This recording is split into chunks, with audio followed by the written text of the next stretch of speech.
We are back in Atlanta, as I call it. No, I don't. It's good to be back here. Thank you guys for coming in. Talk about a little bit about what I've been doing recently. You already know about the Chainsaw video game, I think, anyway. Same company as the Friday game. We've been working on it for 2 years now. And I think the Friday game is absolutely amazing, so well done.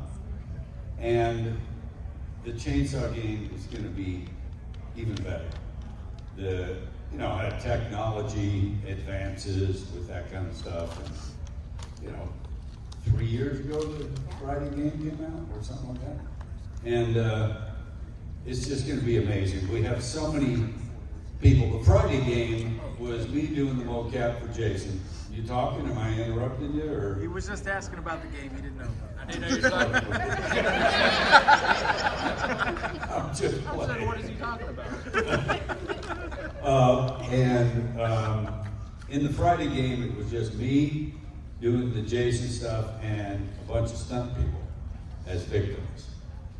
The Chainsaw game, we're using actors from different movies and stuff, like Scout Taylor Compton has been doing some mocap with us, Christina Klebe, Sean Whalen. So it kind of gives it a better feeling, I think, that it's actors that have done horror stuff and not just stunt people who I'm getting violent to. But I'm not sure when the game will be released, but keep an eye out for it because it's amazing. And that's what I've been doing mainly lately. Haven't done a film since The Activated Man with Tony Todd. He's a good buddy of mine, and it was fun to work with him again. But not sure when that comes out either, but keep an eye out for it. Just trying to not have any more heart attacks. Yeah, you guys know that, I'm sure, but I had a heart attack a little over a year ago, and I wouldn't recommend it. If you're thinking about having one, don't. Not worth it. You get sympathy, but Zero stars, would not recommend. So that's what I've been doing lately. So Kane, I want to ask you, so you're a horror legend for us all, of course, right? Were you a horror fan before you got involved in the genre? For sure. Yeah? I mean, I've always loved horror and true crime, fascinated by that kind of stuff. And I've followed all not followed, that sounds like I enjoy them, but I know all the stories of the famous serial killers, and played a couple of them myself, BTK, Ed Gein. But the one that's always fascinated me the most is Gacy. And I have a photograph given to me by a woman whose family I've known for years. They live in Chicago. And she gave me a shitty black and white photograph. And I was looking at it, she goes, look at this. And I was looking at it and I thought, that looks like Pogo, which is Gacy's clown persona that he used to do at kids' parties and stuff. And she was in the picture with Pogo. To me, that's absolutely amazing. She's probably 8 years old or something, and she gave me the picture, which is, I think, a very cool thing to own. But I was always a horror fan. My all-time favorite movie still, you already know this, I think, but is The Exorcist. And 1974, I believe, when it came out. What? 3? Was it? 3? Late in the year, then, at least? Or Yeah, it something? came out Christmas. Oh, Christmas. Merry Christmas. What a great Christmas movie. And I was excited the first time I met Linda because I loved the movie so much. And there are very few movies, in my opinion, that are still good and still hold up that many years later. So many of the other ones are such a joke. You can tell by the hairstyles and wardrobe and storylines and stuff. But that one still is good. And I've just been hearing about they're getting ready to make a remake. And I'm excited. I want to be in that thing somehow. Father Karras, maybe? You know, you're not only an incredibly talented stuntman, but you're also a very talented actor as well. So I think you could. It would be a great challenge. I would absolutely love some kind of character in that movie, but you know, you already know all this too, but I didn't go into the film business to try and become famous. I wanted to be a working stunt person, and if I could make a living doing the shit that I used to do for free to entertain my friends, then I would have been happy. And my stunt career was going great, and then in stepped John Beekler. And I had done Prison with John the year before, in '87, did a stunt coordinated, and Beekler said, "Have you ever done any full prosthetic makeup?" And I really hadn't, but something reminded me just a couple weeks ago. I was looking at something and it reminded me that I actually did a version of a makeup before Prison. And I always say that Prison was my first makeup. It was my first prosthetic makeup where it's glued on and everything, 3.5 hours. But the very first thing I ever did as a character, and I guess it would be considered makeup, was an episode of The Twilight Zone, the remake. And I did an episode, you can find it on YouTube and stuff, but it's called Grandma.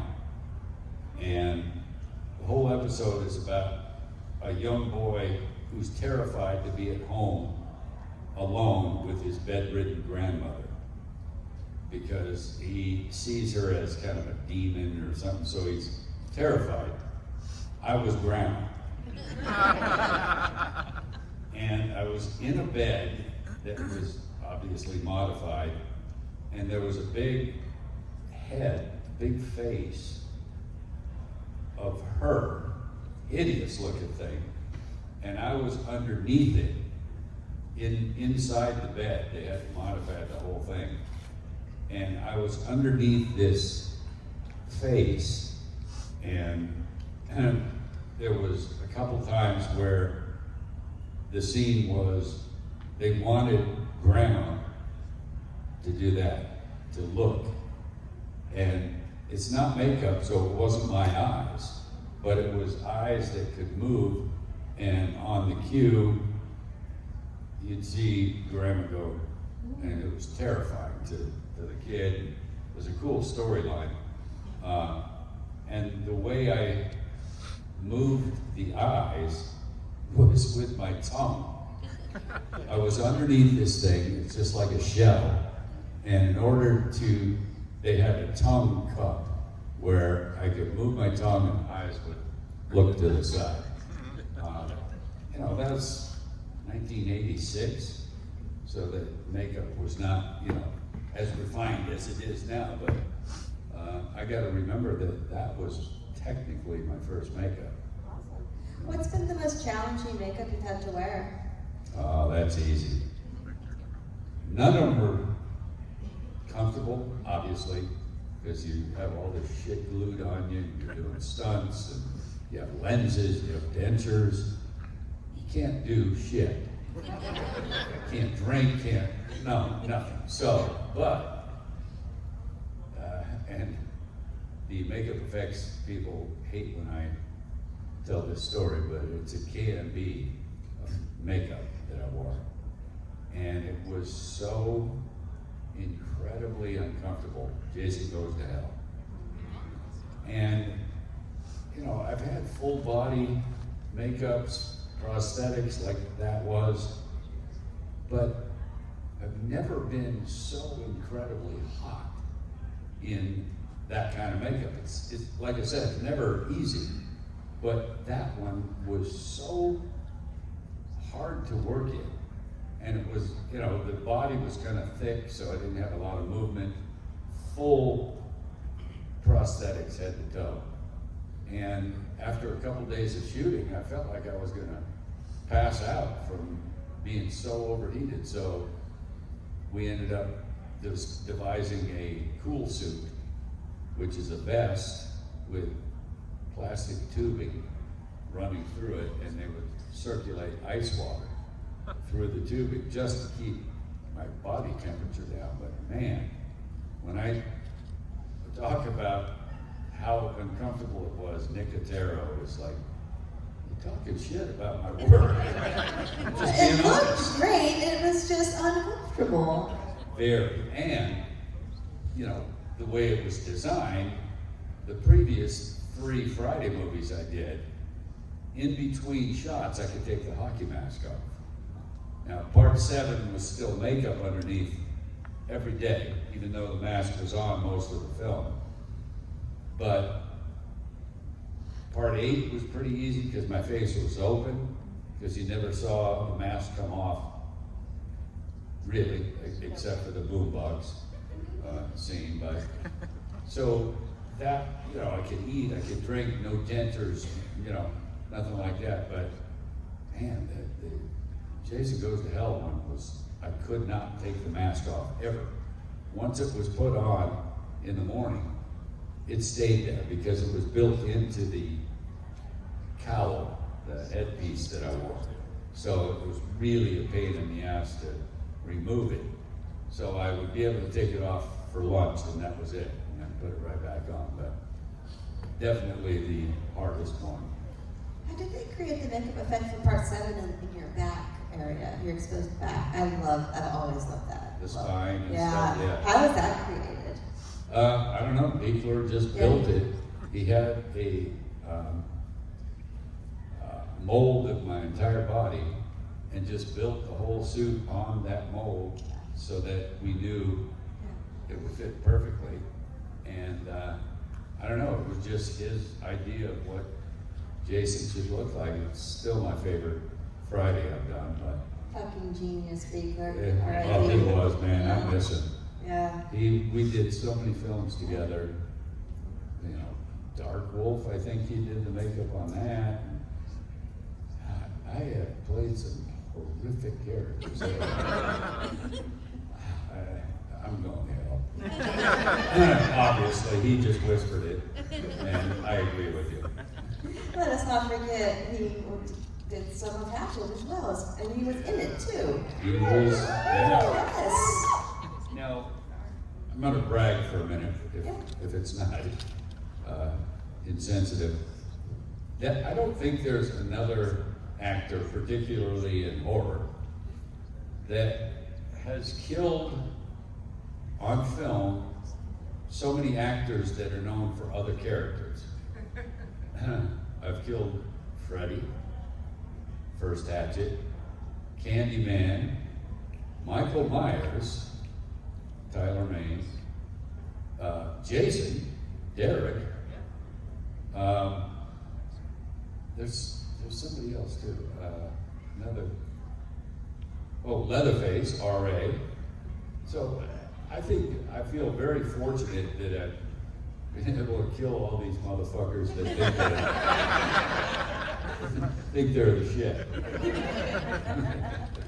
He just whispered that Freddy's a bitch, and I agree. I found a t-shirt in my garage. I was reorganizing my entire garage with cabinets full of memorabilia and shit. And I came up with my Meshuggah makeup. If you know what that character is from Chillerama, I was a Jewish Frankenstein. Came across that makeup and a couple of other very cool things that I didn't even remember having. So, you know, I like collecting that stuff. I wish I had saved more from the early Friday movies. You know, because those props and stuff would be so valuable, I think. On our podcast, one of our segments is always prop we would like to own. A lot of times my co-host usually picks the guts. Like for Hatchet, she just wants the bucket of guts. She wants John Carl Beekler's guts to be specific. Wow. It's true. She's fucking weird. We love her. We love her. And I love doll movies, so I know nothing some sort of doll. But if for one of your movies, prop you would like to own, that you don't own, you know, what would it be? Wow. Oh, and again, reorganizing my garage, I came across 3 screen-used hatchets. Show. I know, I didn't even remember having them. But, yeah, so they were all, 2 of them are more practical, not wood and steel, but more rigid, and then there's a foam one for, you know. So there are other two are more petty and Right. some weight. But that's a question I've never been asked. That's good. It's a segment every week on the show, and we find ways. What were people's answers? Like, Well, we're asking each other, and it's movie specific, you know. So, like for Hatchet, she picked a bucket of the guts, and I can't remember what I picked. It was pretty. Actually, I do think I picked. I think I picked Patricia's head cast. oh, wow. That's a pretty good one. Yeah, I mean, I would love to display that on my shelf, right next to my Jason vest and my Chuck doll. I always purposely, in all the Friday movies, I purposely would use one hockey mask the entire film. And I would take it back to my hotel or wherever I was every night, so I knew it was the same one. Because people tend to, you know, replace something and keep the valuable one, but so all of well, Jason Goes to Hell was a little different because there was damage done and progressively through the film, so there was a different mask, like 3 different times, I think. But 7, 8, and Jason X, one mask I wore the entire film, and I kept those. So that's, you know, I'm glad I was aware enough to think about that, because, you know, I see people all the time that say you have a screen-used mask from CJ or something, and, you know, I think it would have been better if he just used one. He is my favorite Jason performer, other than myself. But I think he did a good job. He's a good buddy of mine now, and he appreciates everything that has happened because of playing the character. So, Absolutely. You are a fantastic actor. Is there a specific type of role that you would just, aside from Father Karras, that you would just love to tackle that you haven't got to yet? another good question. I mean, Michael. Yeah. I would love to just round out my career playing Michael Myers in a Halloween film. I don't know if they're going to do any more ever, and it's now Courtney that has taken over the role, but that would be a dream situation, considering I did a shot as Freddy, the Jason stuff, stunt double RA as Leatherface, did quite a few scenes, so that would just round it out with Victor, but I think that's pretty unlikely. I am a big Jason Goes to Hell fan myself. Another thing I just really love about Jason Goes to Hell is the late, great Leslie Jordan. Do you have any memories working with him? I didn't probably didn't get to work with him that often, but... I didn't, but he was such a pleasure to work with, and I think he was really talented actor, and I feel fortunate when I work with people like that, because 2 stories. and I apologize, you probably heard them already, but I was never trained in acting, ever. And because I never expected to do dialogue. I just wanted to fall off of shit and get hit by cars. And once I started playing characters that had dialogue, I started really loving it because, again, I never expected it, so it was very cool to do something new. And I always say that if I have any talent with acting and dialogue and stuff, it's because of all the years of doing stunts and watching quality actors work. And the one case I always bring up is I did a movie called Monster with Charlize Theron. She won an Oscar for that portrayal. And I, as a stunt coordinator, you're not involved in every shot in the film. So you often sit around, you know, working on other stuff or planning things, but you don't have to, like every other job on a movie set, you're working every shot. So you never have any free time.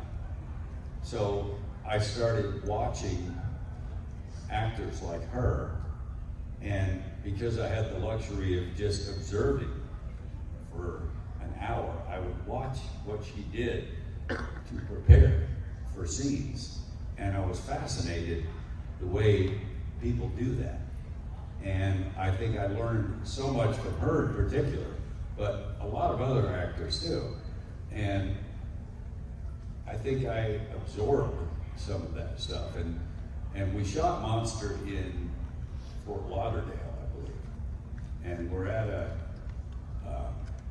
bar, a biker bar, shooting the scenes where I played the cop, undercover cop that arrested her toward the end of the film. And we were shooting in this biker bar, and then I heard somebody say, "This is where it really happened." And I was like, wait, what?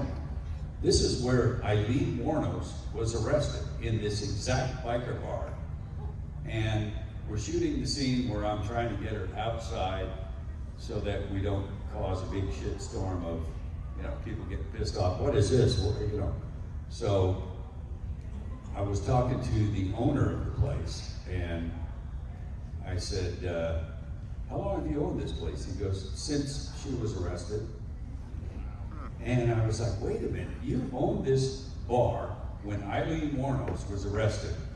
And I said, what we're shooting, is it anything like what really happened? And he goes, it was exactly what happened. Two undercover cops looking like bikers, and they got her out of the bar so that we could arrest her, or they could arrest her without a big, problem. So I attribute, if I'm talented at all with dialogue, it's because of stuff like that. And what was my other story now? Just too fucking long with that. Leslie Jordan. That was it. Working with Leslie.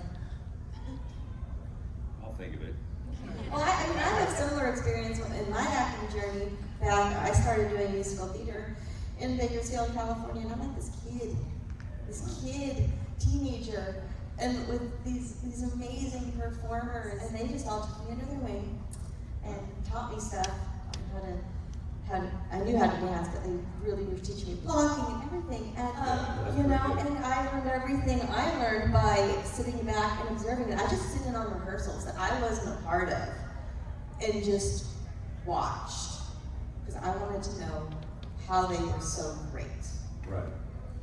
So very similar. Different medium, but very, very similar.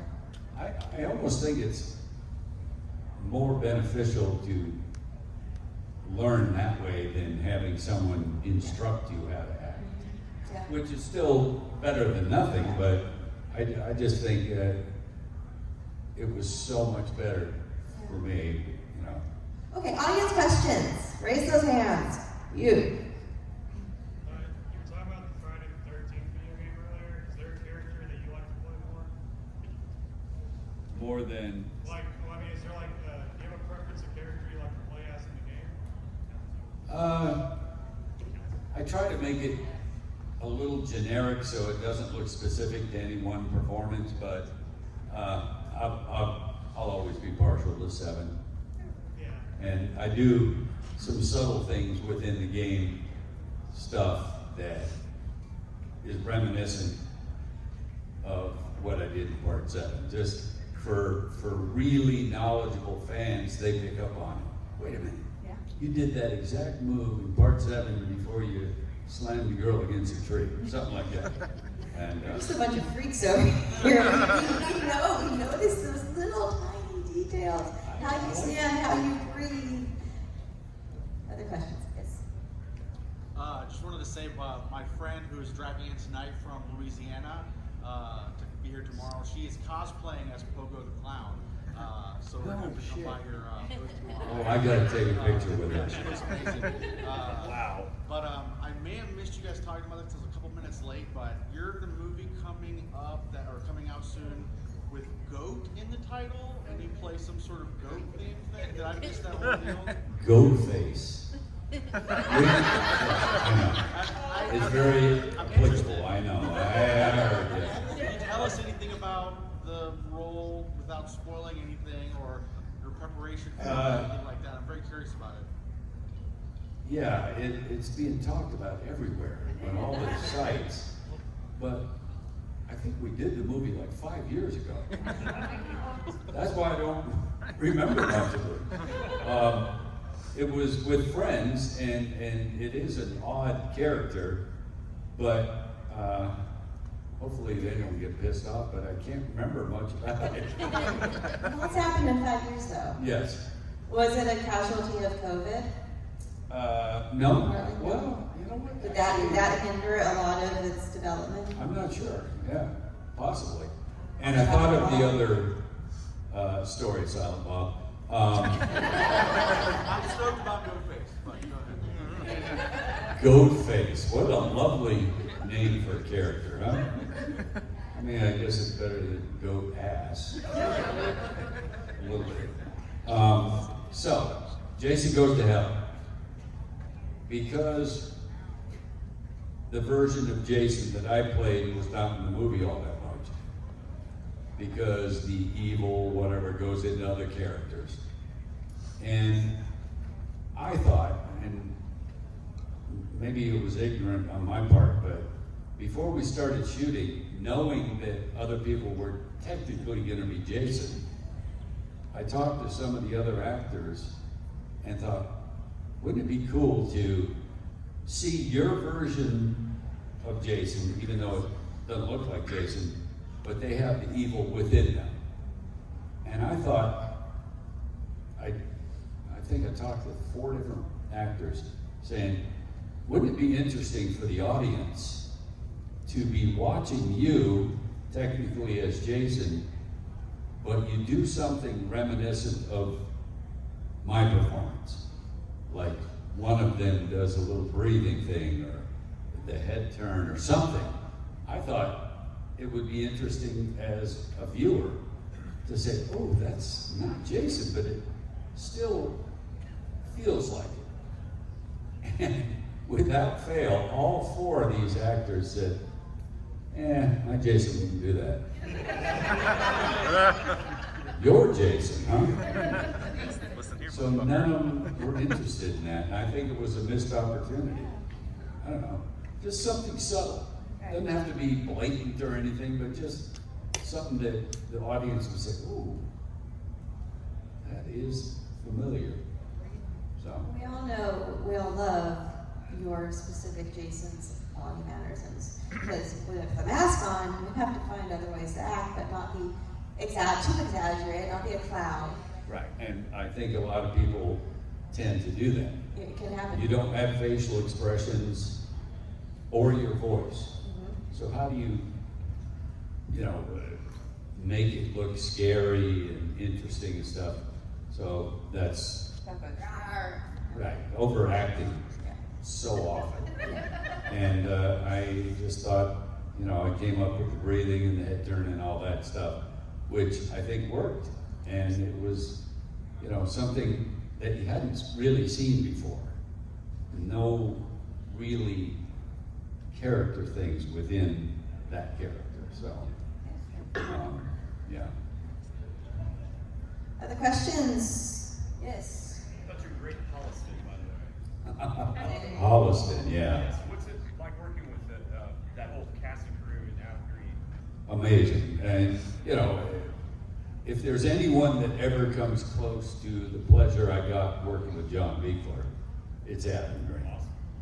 And he's so talented, and, you know, he put me back on the map again. You know, the Friday movies are pretty old now, but now I have another character that is more current, and I just feel very fortunate that you play one notable character in a horror franchise, fantastic. But when you get to do it again, and with Jason, I felt like I had to consider previous performances when I was developing how I wanted to do it. Victor, all me. Nice. And, you know, of course, input from Adam, because nobody knows the character as well as he does, but the free rein he gave me to come up with stuff was just such a pleasure, and I'm hoping we do just one more. I was gonna say, can we expect anything else from Nothing I've heard yet, Adam? but Okay. yeah, Nothing? Okay. no. But Holliston was fun. I It mean, was great. anytime you play yourself. When Danielle was there too. You Oh, guys yeah. were hilarious. We played off each other. Yes, exactly. We've known each other for so long. That's great. We do stuff socially and everything. She's one of my best friends in the business, so it was fun doing that. I wouldn't mind doing a little bit more of that, just with more current subject matter. That'd be cool. Episode season 3 for Holliston would be great. We'd love it. Yep. Do it. Way over there in the corner. Hey, Yes. Hey. I was wondering if you could rank from least favorite to favorite your 4 Jasons Oh, easily. and your 4 Hatchets. Oh, hatchets too. So, first hatchet is my favorite just because it was, you know, brand new. Then I would say probably 2, and then Victor Crowley, and then 3. I loved all of them, but there's certain things about, like, Victor Crowley. How fucked up is Adam Green to write a scene where a character, Felissa Rose, tries to call for help on her cell phone? That's in my swamp, and I don't care for that. I think probably most of you know, but I rip her arm off and jam it up her vagina with such force that it comes out of her mouth, still holding the phone.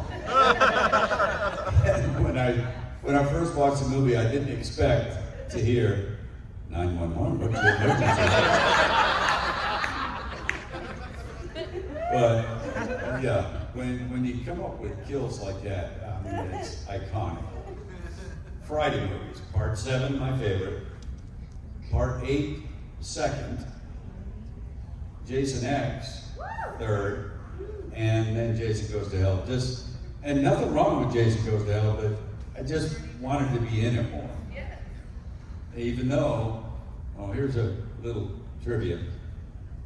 If someone can yell, not yell really loud, but first person to tell me what my line was Jason, listen, in Jason Goes to Hell, he ain't nothing but a as the other, what? He ain't nothing but a pussy. That was dramatic. So come to the table, I'm gonna give you a freebie because you knew that. I know a lot of people knew it, but he said it first, so fuck y'all. But yeah, so, and you know, another Adam Green movie I did was Frozen. If you've seen that. And I now live not far from that ski resort. I was in LA for 45 years, and my wife and I decided to sell the house. We were in Calabasas. We had that house for 25 years because we built a house in Utah for just a second home to get away from the heat and stuff in the summertime. And the more time we spent there, we did it 3 years ago. The more time we spent there, the more we liked it. So we sold Calabasas, and we're in Utah full time now. I never thought I would be in Utah as a resident. Nothing wrong with it, but it just, you know, there's some weird laws in Utah. Like regarding alcohol. Yeah. You cannot at any restaurant or bar in the state of Utah order a double. Illegal. State law. You can't get a double cocktail anywhere. But this is what's so fucked up. And also, if you have a drink on the table and you order a second one, they often can't put it down until you're done with the other one. Crazy. But you can carry a fucking pistol on your hip legally in the state. Open carry, but don't be trying to get a double. It doesn't make any sense. And no motorcycle helmet law either. Just so odd. I guess it's the religious influence or something. I don't know, but That's fall into that religion. Oh, I'm just saying. Okay, now I grew up in a law enforcement family, so I am like pro-weapon, but I'm also pro-weapon education. yes, Right. of course. You know, so yeah, so I'm like, I don't really see how either things have anything to do with religion. Yeah, well, maybe, but I don't know what else it could be. Just Yeah. Oh yeah. you know, Oh yeah. No. For sure. you own a gun? Not yet. I want to. Sidearm or? Yeah, just Yeah. a baby one. I grew up, my dad used to take me shooting all the time growing up, you know, as a kid, I hated it. First of all, he was very, very adamant that this is not a toy. And he wanted me to know That's good. the consequences of playing with a gun as a child, Right. But he did used to take me out shooting. I hurt my arm. The kid, I was tiny and I'm like, ow. So, only 3. and then like a kick back with a rifle really hurt my little shoulder, so I wasn't a fan. So I kind of do have an aversion to the larger guns because of that. With PTSD, maybe. Yeah. Reminded me of something else. I did an interview recently, and someone like yourself asked me questions I've never been asked, and that's hard to come up with. I've been doing this since '88, all the interviews and stuff, and the person asked me, "Have you ever stabbed anyone?" Like, actually? Yes, for real. And I said, yes. I was almost afraid to admit it, but when I was in high school, my buddy Steve, that always comes with me and sits at the table, I believe was there. We had a friend, I guess, named Sam, that we were at some kind of high school event, and somebody gave me a pen knife, just a small, very sharp knife, and in my hilarious way, I was threatening people with it. And I went over to Sam and I said, "Hey Sam, look at this." And he put his hand up to block me, and I stabbed him through the hand. I think he still talks about that. And then the next question was, have you ever shot anyone? And it's a little bit of a stretch, but I had a buddy when I was in elementary school. Oh no, I lived out in the Marshall Islands, that's where I grew up, but we would go back to Reno where I was first from as a child, and see family and stuff. My sister lived there and stuff. So we would go back every summer, and I would hang out with my buddy, whose name was Tracy Morgan, but not that one. And he was one of my best friends when I was like 12, 13, all through childhood also, but even then. And he lived in an area outside of Reno called Hidden Valley. And it was kind of in the foothills, and he had two 22 rifles, short ones. And we used to take them out and, hunt jackrabbits out in the hills and stuff. And we're up on the side of the hill, and we see a motorcycle coming up the canyon. And we realize it's somebody we know, another guy our age. And ironically, his dad was a police officer. But in my infinite wisdom, I thought of a competition. And I said, let's see who can shoot closest to him while he's riding his motorcycle up the canyon. And every time we would shoot, we could see the puff of dust come up. So we could tell who got closer and who didn't. And a couple times we got pretty close. And the next day, we ran into him. He didn't know who it was, and we didn't say it was us. And he goes, yeah, I was riding my motorcycle yesterday up the canyon, and somebody was shooting at me. And I was like, oh, really? Wow. And he says, and I don't think he was bullshitting because he didn't know it was us, but he said one of the bullets ricocheted off a rock, which we thought we saw, and it hit him in the helmet. Fortunately, he was wearing a helmet. And I may have killed the guy. Didn't injure him, but is that technically shooting someone? Not really, I guess. It is? Shot at him. And I hit him. Hey, thank goodness for helmets, right? Wear your helmets, kids. Yeah, so, yeah. I'm probably very fortunate I'm not incarcerated. We've all been there, though, right? You've been in jail. No, but I'm very glad that I wasn't. He has. Some of the things I did and didn't die. Oh, Yeah. I know how that is. Okay, we maybe have time for one more. You. So we've had the privilege of watching Jason, Michael, Freddie.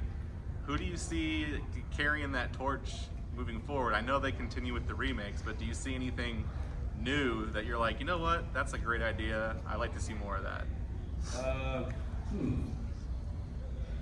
I mean, I think the only one that may continue is Michael, just because of the current Halloween films and stuff. And we're going to hear about a more current true life serial killer that did horrible shit to people, and they're going to do a movie about it eventually. I have a couple of ideas for stuff like that, but I'm not supposed to talk about it yet. Okay. As much fun as it is to play a character that's all your own, I wouldn't mind playing someone again that actually did all the horrible things. Just because, when I'm playing BTK, it was pretty amazing. Oh, and that was another thing I found in my garage was my BTK glasses. Oh, nice. I thought, I didn't even remember having those. But stay tuned. Okay. Good to look Something will up. come up, and you'll say, "Oh, that's what he was referring to." Okay. I do have one final round question for you. Is there something in the industry that you haven't done yet that you're just dying to? Either acting, stunt-wise. What? Wrong. Could we get I've certainly never done that. Nobody wants to see that shit. I mean, under certain circumstances, your role in Hatchet when you weren't in the makeup could be Yes. a rom-com. I've never, I don't think, unless I'm spacing out on something. I don't think I've ever kissed someone on screen, have I? Anybody think of? No, I would have been insanely jealous. I don't think I sure of it. So that would be something, Just just, be getting after pay or step pay for that. it depends on the other person. I may pay for it myself, depending. But yeah, and I always wanted to do an emotional scene because I thought I could pull that off, and so I was able to do it. And well, yes, and Hatchet too, yeah. But I think any actor likes to do something they've never done, just for the challenge of it. And it's I haven't done too much comedy, but that's also very fun to do. And maybe I'll do a comedy where I kiss the girl. So it is a rom-com, isn't it? Yeah. Your whole series was a comedy that you did with Michael. With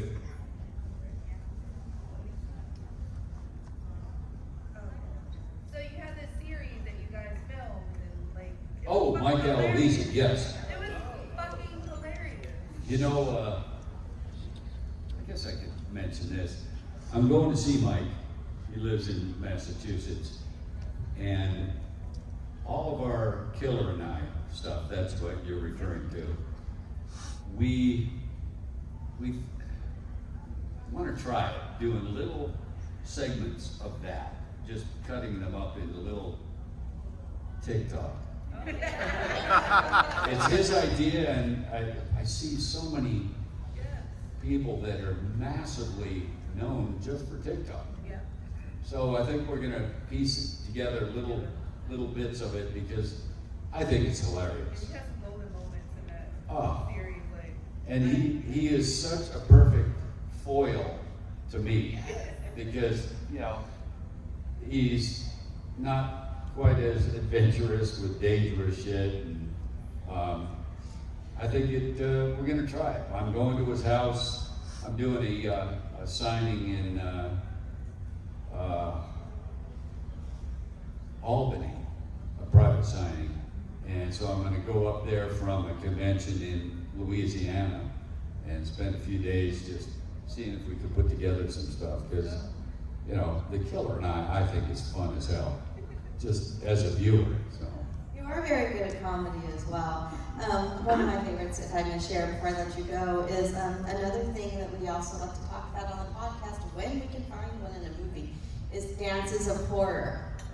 Dance? Dances of horror. When there is a dance scene, no matter how goofy, you know where I'm going. Or poorly done. Not so much.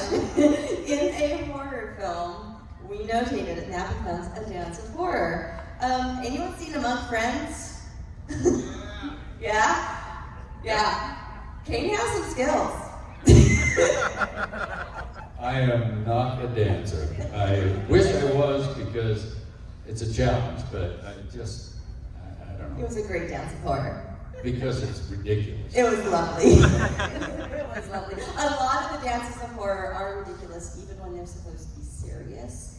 Who did a good job, in your opinion? Okay, so, and this is kind of a cop-out, but, I mean, prom night, if you love your horror movies with 5-minute dance sequences, prom night is your jam. It's mine, I love it. We like to maybe sometimes like in our head recreate the sequences, and that's something that we want to do eventually. I was a ballerina, so I'm like, I want to do Suspiria, even though I want to do that, even though it was fucking ridiculous. As an actual dancer, I'm like, never gonna happen. Like this, everything about that movie should be a tip off that ballet academy was on some shady shit. Okay, but I want to do the Suspiria dance. So yeah, that's something we love to do, and we always notate a dance of horror, and I just love yours. So Take a look at it. It's pretty ridiculous. it's pretty awesome. You will thank me later.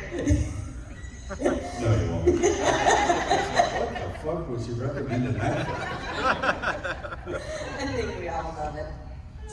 Thank you very much, Kane. Oh, It's been a thank you, pleasure as guys. always.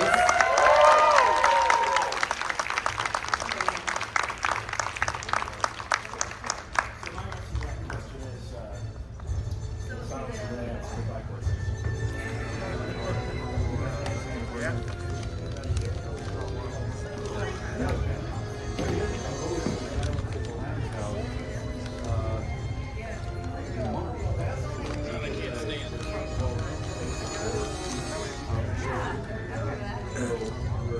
Wow.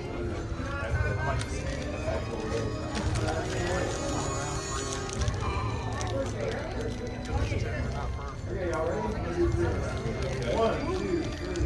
1, 2, 3, 1. I'm glad, thank you, that's a great compliment, because I can't do good research and not be boring like everybody else, and sometimes I think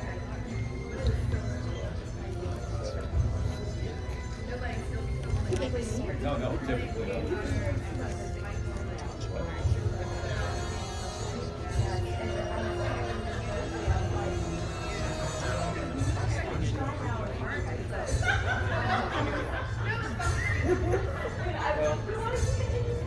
We keep doing new stuff, so that helps. Thank you. I'm gonna combine numbers right now.